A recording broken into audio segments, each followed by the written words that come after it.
Welcome back, everyone. We hope you're well fed and well rested because it's time for tennis. This is Eat Sleep Tennis, and we've got a men's tournament to cover. It's a big one. It's a Masters, Candace. It's kind of a big deal, isn't it? It's a very big deal heading out to Madrid. I've never been to Spain before, so I don't know what like their big food is, but I need to figure that out and eat some of it, like in honor. Well, actually, I might be in trouble. I feel like Spain, there's a lot of water there. I'm allergic to shellfish. Maybe I can't do this. Well, that was kind of a bummer. Steve, can you pick us up? Do you have a high note here after Candace has now disappointed us all with her shellfish allergy? No, I'm not allergic to shellfish. Does that count? That's about all I've got, really. There you go. Well, I'd rather do that than tip the tennis because I'm probably not going so great at that at the moment. So how about we jump straight into the men's draw that is well, they've come and joined the party now with the women, almost halfway through their tournament. Shall we jump straight into the first quarter? Yeah, they did that annoying thing where they're playing qualifiers and first round matches on Sundays. I don't know why men's tennis does this. It bothers me. But we've got the first quarter. Nadal, Zverev, a couple fun names there in the middle. Steve, do you want to jump in first? How do you see this shaking out? I think the match everyone wants to see looking at this first quarter is Nadal versus Alcaraz. So I'm looking forward to Mannarino disappointing probably the entire population of tennis fans here. But looking to it, like with any draw on clay, it's trying to figure out, can you find a way for Nadal to get beaten? Otherwise, I would be looking, right to the other end of the draw in search for any value of any kind. Look, there's a couple of decent names here. When you look at obviously the four seeds themselves, throw in Alcaraz, Struff's coming off a final. Khachanov Nishikori is one of the matches of the first round, I think. But look, it's going to be pretty tough, I think, for anyone there not named Nadal. But it is one of the more competitive quarters I think that I've seen over the last couple of weeks. I'd be edging towards Nadal, but look, it's more looking to that bottom chunk there, whether someone can make their way out of there that isn't named Zverev. Didn't look great last week. It's going to be a pretty tricky draw for him. Looking through that, winner of Nishikori Khachanov first up, and that's only going to become more difficult really from there with Nadal, looming. I'm not too keen to get too involved in this quarter. I think Nadal should be able to make his way through, but I think it's going to be quite an interesting one. Yeah, it is a really talented quarter. Candace, can you see anyone upsetting the apple cart here for Nadal? I can't really. I was so sad. Steve was like, I think the match everyone's looking forward to is Nadal versus, and I'm like, and he's like, Alcaraz. I'm like, I mean, like, I get it. Obviously, you have kind of the changing of the guard type of a thing. Even if we see them against each other, obviously, I don't anticipate that to be much of a match. I'm looking forward to, maybe it's just me, I want to see Nadal against Sinner, of course. That would be a sensational match. That's the one that I would really want to see out of this group. But that's about where this quarter starts and ends with me. I'm kind of wanting to see some matches happen, but fully expecting Nadal to go through. So this is kind of a wait and just watch portion of the draw. Yeah, I agree. The Sinner-Nadal match is the one that I would be most excited for. If we do get Nadal's Zverev, that would be pretty great too. Overall, it's a very talented quarter. And Nadal does not have an easy match the entire way through, but it's just really hard to get excited about him. I mean, again, he'll be the favorite in all these matches, and I'll pick him again too to win the quarter. But, you don't feel as good about that maybe as you do some other weeks on clay. Anything else, guys, before we jump to the next quarter? No, I think this is the case with most of the clay tournaments at the moment. It's who would we like to see have a crack at beating Nadal is basically the gist of most of these. That is more or less the theme to men's clay tennis season. And speaking of people we generally like to see play Mr. Nadal, Dominic Thiem is back from injury. We hope he's okay and feeling better because it's always a lot of fun to watch him play Rafael Nadal. But this is another quarter that's pretty competitive. We've got Rublev down there, who's been almost as good as anybody on clay. And some interesting names there in the middle. We'll start with you this time, Candace. How do you see the second quarter playing out? Yeah, I mean, I really think this is one that really kind of begins and ends with how healthy is Dominic Thiem. He's had success here in the past. It is, a tournament that is at elevation, so it can be a little bit friendly to him in that regard if he is fully fit, and that's the question that we'll be looking to have answered maybe a match or two here into the tournament. I'm most interested from a betting perspective in this little pocket of this quarter where you have RBA, Cecchinato, John Isner, Kekmanovic, and I'm inclined of those four to think maybe it could be Kekmanovic that can make a little bit of a run. I don't find John Isner a terribly imposing opponent, especially on the surface. The next match would be difficult against potentially RBA or Cecchinato, but I think that little pocket to me of those ones are very, very interesting in a quarter that can be a little bit dicey, where you have some of the big names, maybe someone like a team with some questions, or Rublev, he'll be playing Tommy Paul. Maybe that's not the most difficult match, but Rublev's not necessarily a world beater, whereas if someone like a Kekmanovic could be sitting at a pretty large price there to win the quarter. So I'm looking at that pocket a little bit from a betting perspective, just as minor interest, but I'm most interested in seeing Dominic Thiem and seeing how he looks, because it's going to be a big sign for us going forward through the summer.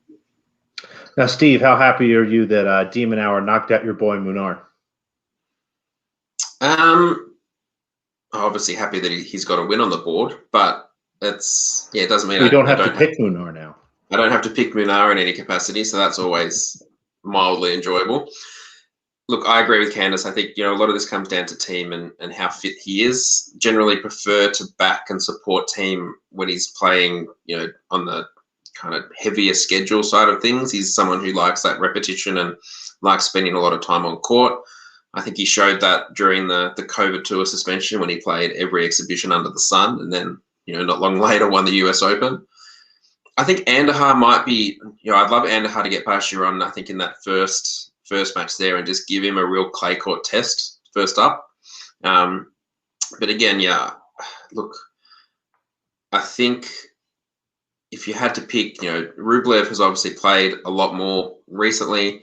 I think that slight elevation probably helps him a little bit more than it did, than Monte Carlo's conditions, and he still made the final there. There aren't names here that are, jumping off the page as being dominant. But I think, if I could kind of pick two kind of key spots there, I think Andahar, if he can get Thiem first up, I'd be interested to see how that match unfolds. I don't think that second pocket there of De Minaur, Harris and Dimitrov is going to cause a lot of issues. And then looking to the bottom there, I think, Rublev or, Bautista Agut probably needs someone maybe to beat Rublev through that little patch there, because he has struggled against him more recently, but there's no names there that I'm thinking, outright tournament win outside of perhaps Rublev there.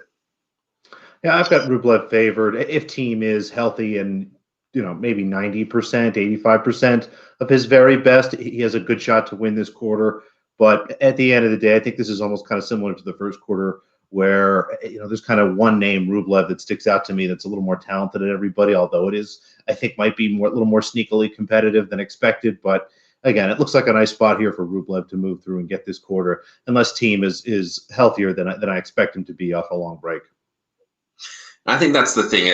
It's probably going to be, if you're looking to oppose Thiem and get value here in any capacity, it'll probably be that first up.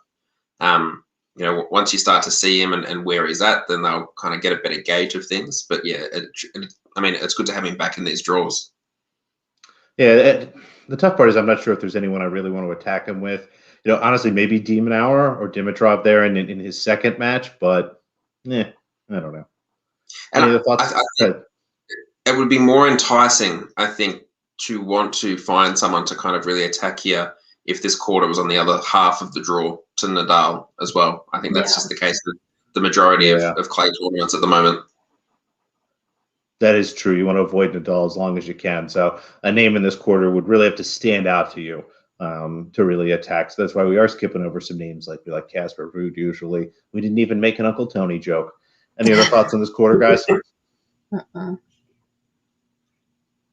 This is the next quarter. You've jumped ahead. Yeah, we're here. Wow. Never mind. Sorry. You must have switched with that. I was like, did I miss that at the first time? And we have Casper Ruud and there you go. There's my Uncle Tony joke. And an Uncle Tony joke. They're together. Waiting for you. Diego Schwartzman. Maybe that'll be the new name of the podcast next year, Uncle Tony jokes. Diego Schwartzman at the top, Tsitsipas there at the bottom. the aforementioned sort of FAA there in the middle. Steve's boy Shapovalov there in the middle. Candace, how do you see this quarter shaking out? Ugh. This is like, at the end of the year, somebody, and by somebody I probably mean Steve, is going to make like a highlight reel of Candace's bad Tsitsipas opinions. But I said it last week, and I'm sticking to it. I mean, he's not Nadal, and I'm not saying he's being treated like Nadal from an odds perspective, but not terribly far off. And I just want to see it. I want to see it at multiple tournaments. I want to see it at, all different conditions. I want to see more, I suppose, before I'm going to dive in that direction. So I'm against Tsitsipas. Just mark down the time code, Steve, so you can put it in the blooper reel at the end of the year, because I'm sure he's going to make me look ridiculous again. But I think this is, I just, my gut, everything going into the season is that this is a hot streak that he's on that is going to come to a close, because there are still weaknesses in his game on the surface. We'll see if anybody can take advantage of that. He'll have that first match against the imposing Basilashvili or Benoit pair. Not exactly a barn buster there for him. But we'll see, maybe if somebody like that Krajinovic is able to make his way through, or if he, does go against someone like a Casper Ruud again. I know Casper hasn't been able to make a huge impression on him in the past, but there is a little bit of depth to this quarter. I'm not necessarily saying that Tsitsipas, is going to lose here in the quarter, but I think this could be a testing quarter for him nonetheless. There's a little more depth here than you have in some of the other groups. I do think he's on the easier half of this quarter, but if you were going to, kind of push me to pick someone to come out of it, I'd probably be more inclined to try to take somebody from the top half to get away from Tsitsipas until the very end. But who that name is unfounded to be. Nobody really jumps off as somebody who I'd really want. And I think Steve has a stronger opinion on that, so I'll leave that one up to him. And I have some thoughts on Mr. Tsitsipas that I will hold to our little break, but I feel pretty good about him here in this spot. Now, Steve, what do you think? I think, look, I did say before that Khachanov Nishikori was probably one of the matches of the first round, but it's hard to go past Basilashvili and Benoit pair. That seems like for the chance to face. What year is it? Pardon? What year is it? Yeah, no, it's not a year where this would have been as good as. I wish it was around that kind of 2019-ish kind of phase, but that's okay. He might find a way. Basilashvili might have celebrated his tournament victory, quite strongly. I look to the top here. I mean, when you look at the odds for the futures, there is an unseeded player who's pretty close to the top of the list, and that's Aslan Karatsev there, and the third name there in this draw. So he's one to keep an eye on. I didn't like him last week.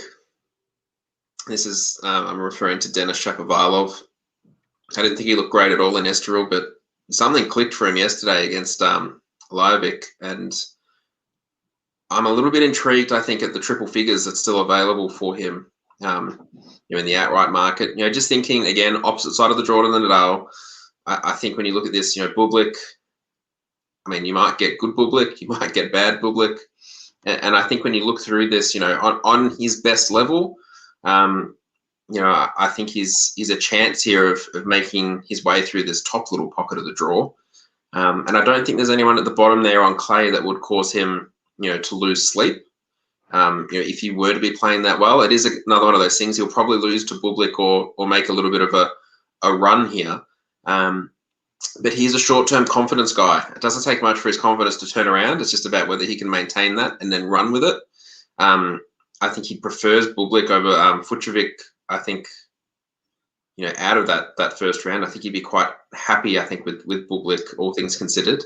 And I don't see, Karatsev and Schwartzman, one of them, or Humbert, they have to knock each other out before they face Shapovalov, and then he just gets the best of the bottom half here. Yeah, I think the top half of this section is pretty competitive. I mean, Karatsev's in there. We've got Schwartzman. I think Shapovalov, yes, could be pretty good, and it almost cannibalizes them on top of the fact that I do like Tsitsipas here. He finished second in 2019 here, beat Nadal during that run. Yes, he did lose in 2 sets to Djokovic, but that was the match after beating Nadal, arguably the biggest win of his career at that point. So give him a little bit of a pass there. We are at altitude. That should be good for his serve and the way he hits the ball. He's got the bye. He's got, like we kind of said, that easy second round match. Yes, it's going to be Felix or Casper Ruud or maybe Krajinovic or somebody there in the top section, but I'm not too concerned there. And then that top section maybe sort of cannibalizes itself a little bit. So I am picking Tsitsipas to get out of this quarter, although I don't necessarily know if it's value as much as what you guys, I think, are hunting for in that top section. I think more of the value in some of these prices here is knowing that, I think this half is a little bit more attackable as well when you look at potential semi-finalists. Yeah, which is a great segue for the fourth quarter. And I've ruined it by not having it ready. There we go. No. I went too quickly last time. Uh-oh. I see. Daniel, it's okay. We'll work on it. There. Work on the timing. Again, I think this is only our second show in a row with all three of us. Berrettini at top, Medvedev at the bottom, our buddy Guerin there in the middle, PCB as well. Candace, we'll start with you again this time. Medvedev or somebody else? Definitely somebody else. I don't like Medvedev on the clay at all. We've been going through this whole tournament saying this quarter is dicey. This is the quarter that I think you want to get invested in. I don't think that's going to be a huge shock to anybody. You have a number of names to choose from. You have Berrettini there. If you think Fognini's got his head straight, he's always a contender in these types of tournaments.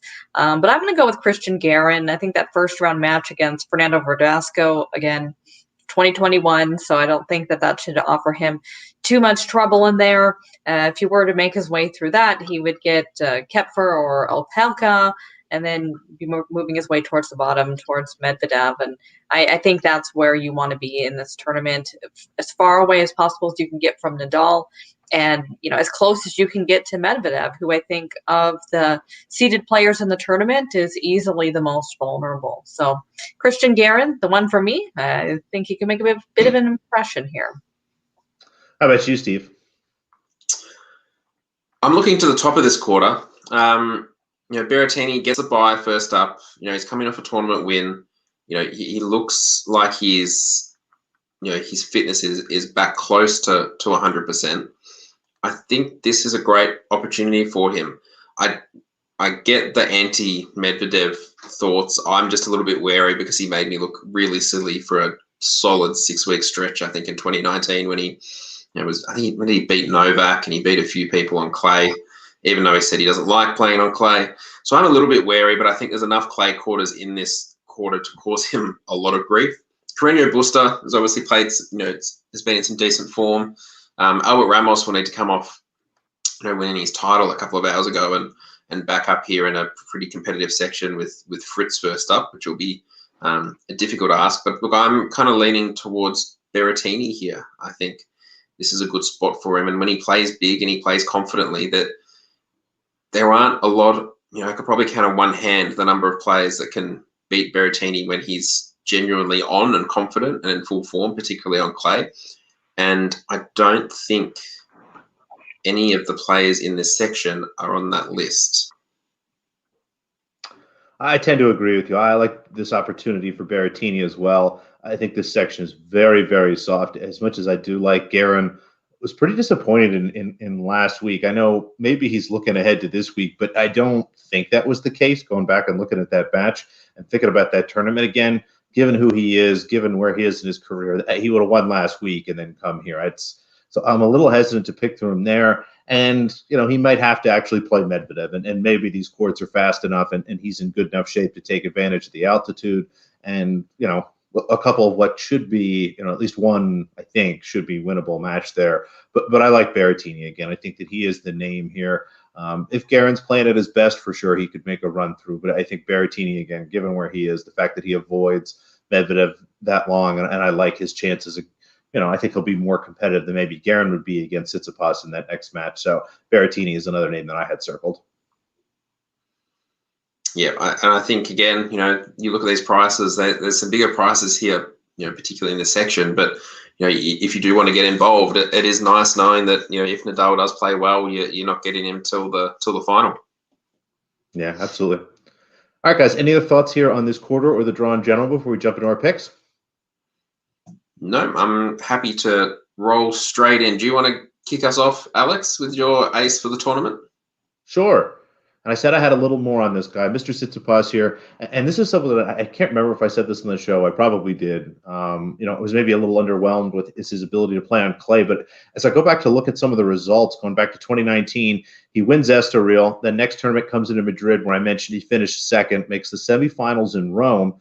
He does only make the fourth round at Roland Garros, but loses in 5 sets to Wawrinka. Give him a pass there.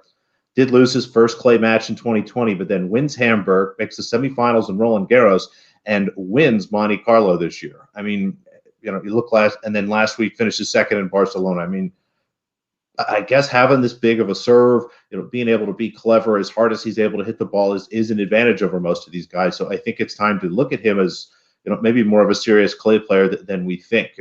Looking at the way he plays, how tall he is, we maybe overlook him a little bit, but he's had a ton of success and over some very good players. So happy to pick him, especially since he's as far away from Nadal as well as Thiem and Rublev as you can be. Fair enough. Do you rest your case? I paused. I got nothing else. You have a gavel?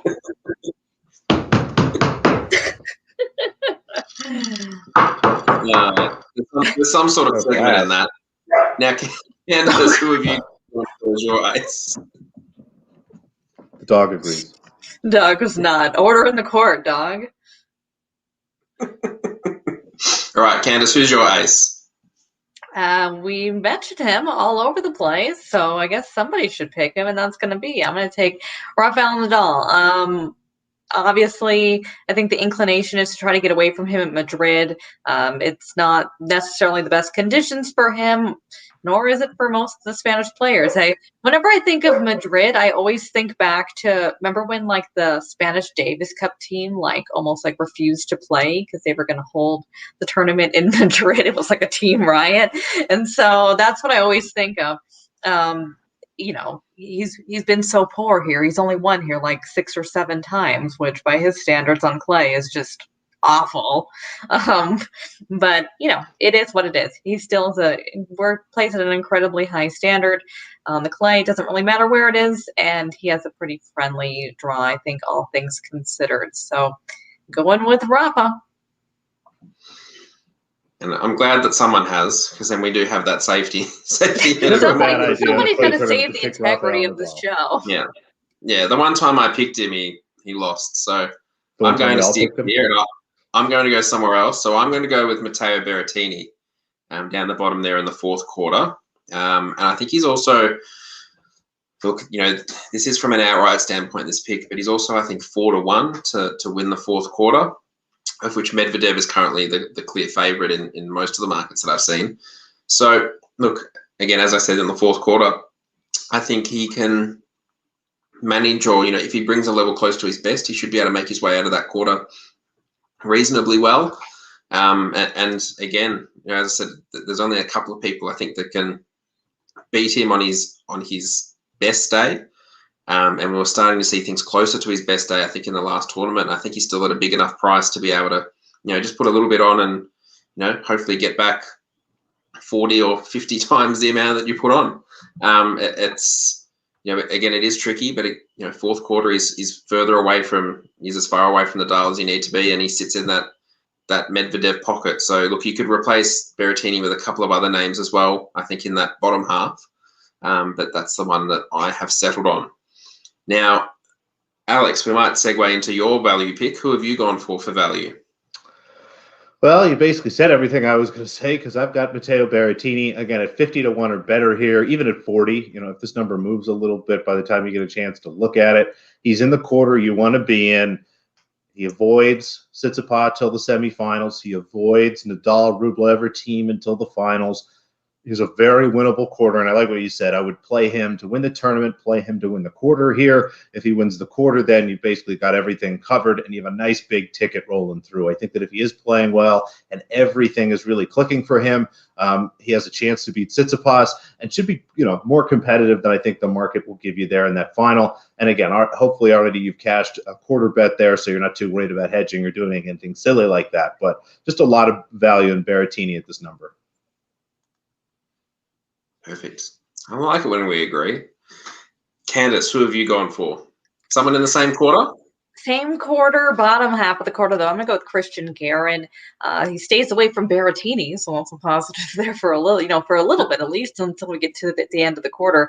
I like that he has that, what I consider a pretty soft first-round match against Verdasco. And I think on that bottom portion, Medvedev aside, the names there just aren't ones that I'm as terribly worried about. Maybe the biggest names are like Herbert and Davidovich-Fokina, and they play each other. So I just think he's found himself a nice pocket. Obviously, consistency is still a little bit of an issue with him at this stage of his career, but he's shown some points where you see some capabilities from him. You go back to Monte Carlo, he had the really nice win over Felix, and I thought even against Tsitsipas and Monte Carlo, considering how well Tsitsipas wound up doing at the tournament, I thought that match was okay. But he was comfortably defeated without being blown off the court. Again, consistency always a little bit of an issue with him, but if he's dialed in, this is a pretty friendly portion of the draw for him. Yeah, definitely. And I think that when I said you could replace Berrettini with a couple of names there, particularly in form, that's the next one I think on the list that stands out for me. I've looked a little bit higher up in the draw, and to my surprise, I've ended on Denis Shapovalov. Obviously, at the point of going through this show, he has already won his first round match, so that does help, I think, to gauge a bit of confidence. But he is still, 12-1, I think, to win that third quarter, having already made his way through that first round. And I think he's in the triple figures, I think, in the outright markets as well. So, look, again, it is a little bit of a speculative pick, but I think that's what you want. If you're going to get involved with these ones, small amount at 100-1. There's probably worse people you can throw your money at this week. I'd probably lean towards the quarter winner more than the outright if I had to. That's just because Denis isn't so great when it comes to semi-finals throughout his career. But I think there's a little bit of value there. And look, it would be much easier to kind of get involved and start to tweak things and think about things at the end there when you're on him at 100-1 than a smaller tournament when he's 6 or 7-1 as one of the favourites. Heading into the unforced, pardon? Makes sense. Yeah, heading into the unforced errors, and look, I'll start a theme, or it's a theme for Alex and I, but taking on, or not taking on, just letting a forgive for Albert Ramos this week for me. He could lose to Fritz in round one, and I'd probably put a little asterisk next to it. He's actually put together a pretty solid couple of months of tennis. I think, he was flying under the radar a bit, I think, in that South American swing. Was it beat Diego Schwartzman down there and, played some pretty decent tennis all up, and then, comes up, wins the final overnight. And it's a pretty good, now when you're going to face him, it's almost a little bit tricky that he doesn't always play his best, and he kind of turns it into a bit of a slugfest at times, but he's finding a way at the moment. But look, it's going to be tough, I think, for him backing up off a long weekend, a 3-setter, third set tiebreak yesterday where he got the win over Cam Norrie. I'm just happy to let I'll leave him be. I think I might take Fritz. I think I saw Fritz as an underdog, which I might take for a little bit, depending on when they're set to play each other. But I think I might give that one. I'll give Ramos a miss for this week. Alex, have you gone for someone from the same tournament? Indeed, the second place finisher in Estoril, Mr. Cam Norrie, off of what a pretty good performance for him on clay, has to make the trip to Madrid. He got the first round off. I'm not sure if they're going to make him play in the next about 8 hours or so, or give him the next day after there. But happy to give him kind of a pass this week again off a pretty good result in a draw that's very difficult. Should be over his head. Again, it's not a long travel spot, but he is going back in terms of time zone. He is going to a place with altitude. It's just not a great spot to expect him to have his absolute very best. Definitely. And Candace, who have you gone for as your unforced error? Well, my unforced error goes up against my value pick, so I'll have to eat my words if he ends up winning, but it was Fernando Verdasco. You have to go all the way back to the Australian Open of last year to find the last time that he made it past the second round of a tournament. Obviously, he's much older now, and this was never his best surface, a rarity for the Spaniards to begin with. So I'm going to go with Mr. Verdasco. That seems fair. And hopefully we don't need to pull this video package back after he plays Garin in round 1. Hopefully we can just enjoy a Garin victory and on he goes from there. And I'll also be a little bit embarrassed if I reel off all those other players in that quarter that could knock off Medvedev and make their way out and it end up being Verdasco. For now. I would be very, very surprised. But it is 2021, so who knows.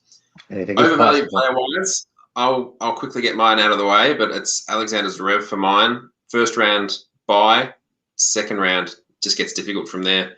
Winner of Khachanov, Nishikori, then probably Hurkacz. And then the winner of Nadal and Sinner is probably what you're looking at just to get out of the quarter. So, looking at his price, I think he's low 20s. He didn't look great last week. He owns that court apparently, and he lost to Ivashka after serving for the match in the second set. And faded out and gave up a break a couple of times, I think, in that third set there. So it'd be interesting to see how he does go this week. But I think, looking at his price, looking at the players he has to beat to get to the quarterfinal, and then knowing that he has to beat Nadal just to get out of the quarter and then back it up twice, I'm happy to look elsewhere. Candace, who have you gone for as your overvalued player? I went with Tsitsipas.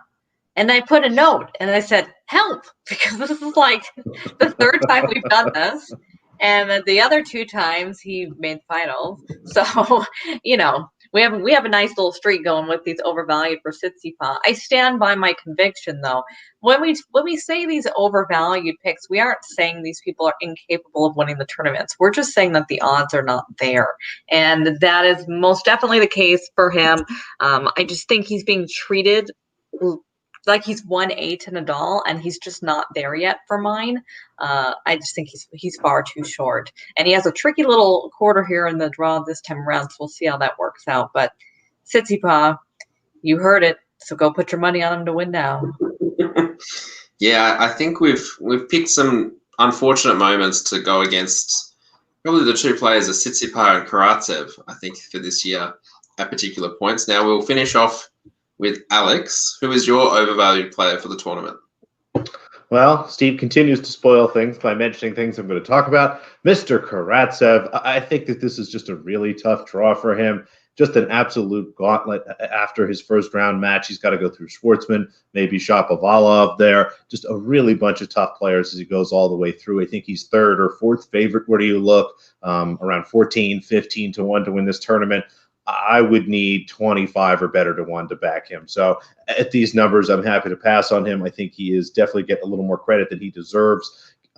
Yes, he's been very good over the recent weeks, but this is just a much tougher draw than that number indicates. So happy to pass on him at this number. Fair enough. And look, I think that's the thing. It's not going to be for much longer that he'll be an unseeded player in these type of draws. I think he's got that solid chunk of ranking points, and as everyone else's ranking points start to drop off, he's going to hang around for a little while.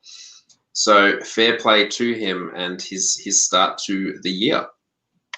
Alrighty, I think that just about does it. Yeah. Look at us, in and out in around half an hour, covering off on the ATP Madrid draw. It should be an interesting week for Madrid between the men's and the women's draws, and hopefully we've found a winner or 3 in there. 3 winners. We're all gonna chat.